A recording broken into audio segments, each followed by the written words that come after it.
So let's start from the basics. Do you have an end goal? Do you have a vision? Do you have a dream? It's very difficult for you to set out on a journey without knowing where you're going. This is very important. I remember Stephen R. Covey's book, The 7 Habits of Highly Effective People. Yes. The 7 Habits of Highly Effective People. The first habit, begin with the end in mind. Wait, can you imagine you going to maybe the website of an airline, or even going to the airport, getting on the queue, and then when you get to the desk, you say, I want to buy a ticket. And they ask you to where, and you say, well, I'm not sure. Actually, I've not made up my mind. Maybe when I get in the air, I'll decide where I want to go. What will happen? They'll tell you, sorry, we don't sell tickets for nowhere. We don't sell tickets for no destination. So we've got to start from there. What's your end goal? What's your vision? What's your dream? What's your aspiration? Okay. I have discovered the value in scenario planning. So one of the most powerful things I discovered about success is the principle of planning, that you have to win on paper before you get to win in real life. You want to construct a building, you've got to have a plan, a blueprint, right? Yes, and it starts with the concept in the mind of the house owner. Then the architect helps to put it out on paper. And then the possibilities begin to show up on what will work and what will not work. That's what happens when you plan. However, with time, I now got to find out the weakness in just mere planning. Usually, when we make a plan like that, our assumption is that everything will work smoothly. Okay? And then I've come to realize things don't work smoothly. There will be disruptions. Like we got the pandemic, right? Okay, so organizations and individuals and families created their plans for 2020, and then the pandemic hit. We did not plan for that. So I discovered there is also what you call scenario planning, which means you imagine various scenarios. What if this goes wrong? What if that goes wrong? What if this happens? What if there's a hurricane? What if, right? And then you look at the what ifs and then decide how you would respond, what you would do. Now, that gives you a plan for multiple scenarios, multiple possibilities. And the people that do that are usually much better prepared. So instead of being knocked down by a crisis, they are actually able to leverage the crisis to rise. So you prepare for the worst, and then you expect the best.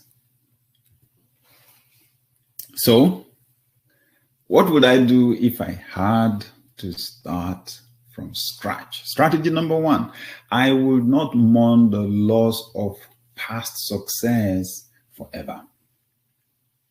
Honestly, this is the biggest lesson that I have learned in life. I will not mourn. I will not mourn the loss of past success forever. This is my decision. This is my determination. This is my discovery.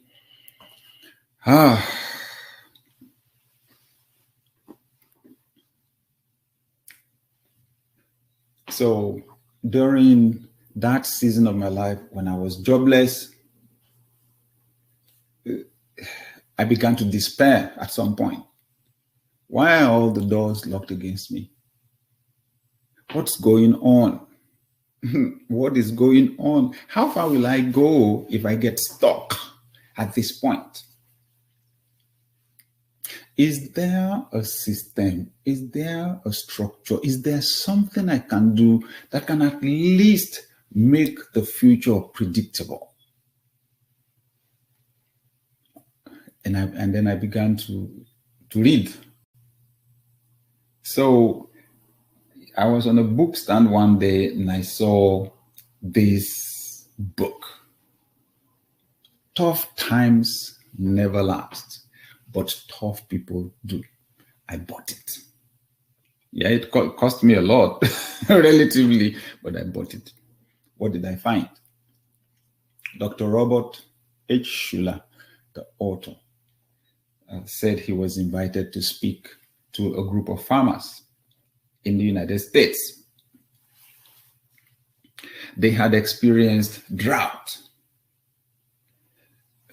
Honestly, they lost millions and millions of dollars. It was a bad year. The crop yield was very poor, and he was asked to come speak to them. So here was a room filled with, farmers. So he said it was when he got to the venue, and was looking from the backstage at the people in the hall that he realized how bad it was. So all of a sudden, all the notes he had prepared and everything just became irrelevant. He just realized they were not going to fit. These people were not, they were not going to be any fist bumping crowd excited to be there.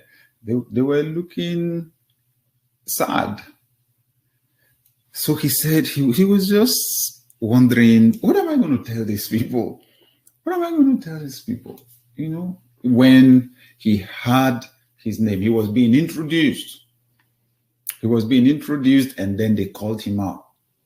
So he said he was still trying to figure out what would be the best thing to tell these people. So he said he got on the stage. Well, they clapped to receive him. And he said he was just pacing back and forth. Just pacing back and forth. Throwing out that question in his mind. What do I tell these people? And then he said he just got this inspired idea and stopped. Greeted them and said, "Gentlemen, I have been told that this is a very bad year for your business, for your farms, and so on." He said, "Well, I came to tell you something." He said he had their attention. He said, "Tough times never last, but tough people do." He said all of them just erupted, into a wild cheer and a loud ovation. Tough times never last, but tough people do. That's what I want to say to you. I don't know what your experience may have been through this pandemic. You may have lost a job. You may even have lost a loved one. Whatever it is that has happened. Tough times never last, but tough people do. Now, when I read the book, I was underlining, almost every paragraph, underlining because the statements were hitting me right, left, and center. But I'll tell you, one of the most powerful statements I got from the book that I know I will not forget.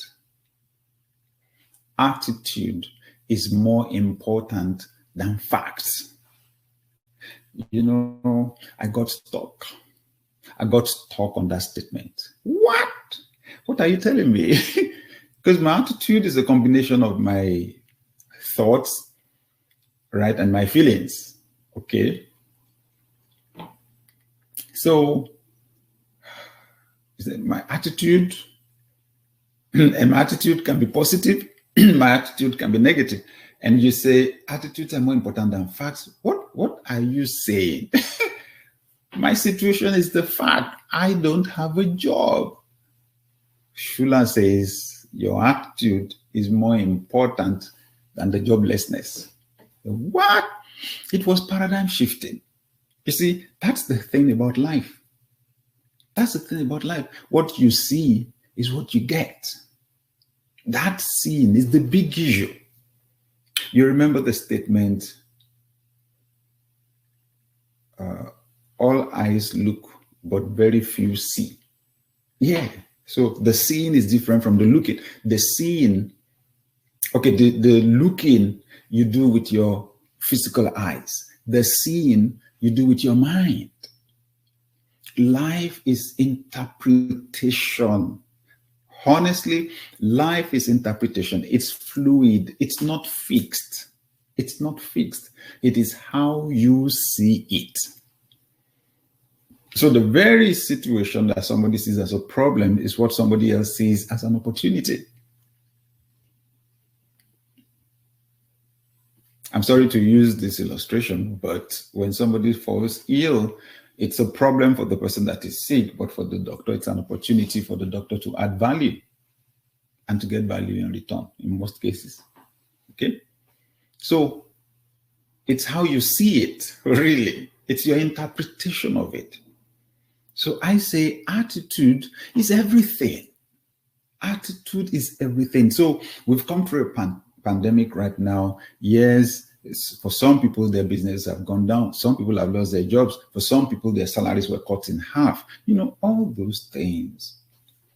Some people have actually had to downgrade the quality of their lives.